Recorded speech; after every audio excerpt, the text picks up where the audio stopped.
Friends, இதான் எங்கள் வெளியே கார்டன். முதல் பெரிய அரளிப்பூ செடி இருந்தது, இது சின்ன அரளிப்பூ செடி. எங்கள் வீட்டுக்குள்ளே தான் எங்கள் கார்டனே இருக்குது. இதுதான் வாசல். இதுதான் எங்கள் ஸ்கூட்டி, அதோட நம்பர் பிளேட் பார்த்துக்கோங்க. பக்கத்துலேயே செப்பல் ஸ்டாண்டு. இதோ இங்கே தான் ஃப்ரெண்ட்ஸ் எங்கள் கார்டன். எவ்வளோ அழகாக இருக்குதுன்னு பாருங்களேன் ஃப்ரெண்ட்ஸ். என்னென்ன செடி இருக்குங்கிறத இப்போ பார்க்கலாம். இந்த செடி பேர் எனக்கு தெரியல. அப்புறம் இதுவும் அதே மாதிரி ஒரு செடி, இதுவும் எனக்கு தெரில. பப்பாளி மரம் கொஞ்சம் கொஞ்சமாக இப்போ தான் முளைச்சிட்ருக்கு. இதுதான் வாழை மரம். வாழைத்தோப்பு மாதிரி நிறைய வாழை மரம் இருக்குது. ஒரு வாழை மரம் வச்சோம், அது குட்டி குட்டியாக போட்டு இப்போலாம் பெருசாக இருக்குது. சரி, அங்கிட்டு போய் பார்க்கலாம். இதோ நிறைய குட்டி குட்டி வாழை மரம் கூட இருக்குது, அது கூட இருக்குது, அதையும் பாருங்கள். இதோ இந்த இடத்துல குட்டியாக கீரை செடி இருக்குது. இதோ இதுதான், இது என்ன பூனா, கனகாமரம் பூ. ரொம்ப அழகாக இருக்குது, இதை தலைக்கு கூட வைக்கலாம். அப்புறம் இது அதே மாதிரி ஒரு பப்பாளி மரம். அந்த கனகாமரம், இது பேர் வந்து பவளமல்லின்னு சொல்லுவாங்க. அந்த செடிதார் காலையில் பார்த்தோன்னா இந்த இடத்துல குட்டி இருக்கும். இதுவும் ஒரு பப்பாளி மரம். இது வந்து ஹைபிஸ்கஸ் செடி. இதோ ஹைபிஸ்கஸ் பூ பூத்துருக்கு பாருங்கள்.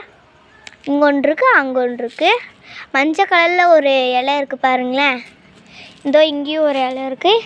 இது ஒரு பப்பாளி மரம், அது போல் இதெல்லாம் இருக்குது. அப்புறம் இந்த இடத்துல ஒரு பெரிய தென்னை மரம்.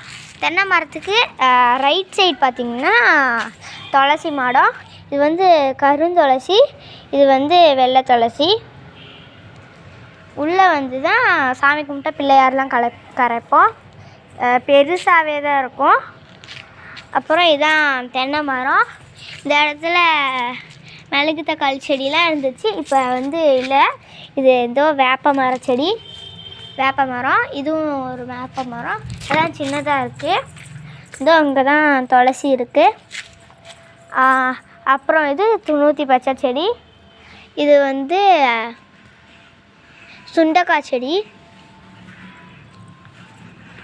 அப்புறம் இதான் மஞ்சள் அது மஞ்சள் காய்க்கும்னா அது. இது ஓமவல்லி தழை. நிறைய மருத்துவம் இது கூட இருக்குது, இலைகள் கூட இருக்குது. இது கிழங்கு அடியில் தான் இருக்கும், மேலே இந்த மாதிரி உழைச்சி வந்துருக்கு. இதுவும் ஒரு ஹைபிஸ்கஸ், ஆனால் அது சாண்டில் ஹைபிஸ்கஸ். இது வந்து ஃபஸ்ட்டு எதிர் வீட்டில் தான் இருந்தது. அப்புறமா அவங்க எதிர் வீட்டில் இருந்தவங்க போயிட்டாங்க. அப்போ அங்கே இருந்தது, அங்கே யாரும் பார்த்துக்க முடியாதுன்னு சொல்லி இப்போ கொண்டு வந்து அப்படியே நட்டு வச்சது அப்படியே இருக்குது. இப்போ சின்னதாக, ரொம்ப சின்னதாக இவ்வளோ தான் ஃப்ரெண்ட்ஸ் நட்டு வச்சோம். இப்போ எவ்வளோ பெருசு இருக்குது பாருங்களேன். அப்புறம் இது பொமக்ரானட் செடி. இன்றைக்கி கூட பொமக்ரானட் சாப்பிட்டோம். இதோ பாருங்கள், ஒரு பொமக்ரானட் இருக்குது. இப்போ தான் மழை பேஞ்சு முடிஞ்சு, அதனால தான் எல்லாம் தனியாக இருக்குது. இங்கே ஒரு கனகாமரம் செடி, இங்கே ஒரு பப்பாளி செடி, அப்புறம் மல்லிகைப்பூ செடி. முதல்லாம் பூக்கும், இப்போலாம் பூக்கிறதே இல்லை ஃப்ரெண்ட்ஸ். ஒரு ஏணி இருக்குது, அதை தாண்டி போனோன்னா இங்கே வந்து மருதாணி செடி.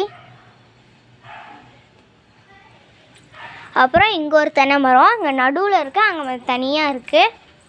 இந்த மாதிரி உங்கள் வீட்டிலலாம் கார்டன்ஸ் இருக்கா, இல்லை நீங்கள் வந்து அப்பார்ட்மெண்ட்டில் இருக்கீங்கிறத கமெண்ட்டில் சொல்லுங்கள்.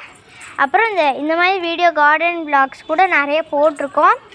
அதெல்லாம் பார்க்கணுன்னா மறக்காமல் சப்ஸ்கிரைப் பண்ணுங்கள், ஷேர் பண்ணுங்கள், லைக் பண்ணுங்கள். மறக்காமல் பக்கத்தில் இருக்க பெல் ஐக்கானை கிளிக் பண்ணுங்கள். இப்போ சாயங்காலம் நைட் ஆக போகுது. இதான் எங்கள் ஸ்கூட்டி, அப்புறம் இதான் எங்கள் சைக்கிள், அப்புறம் அதான் கேபிள்ஸ். சரி, பாய் ஃப்ரெண்ட்ஸ், பாய்.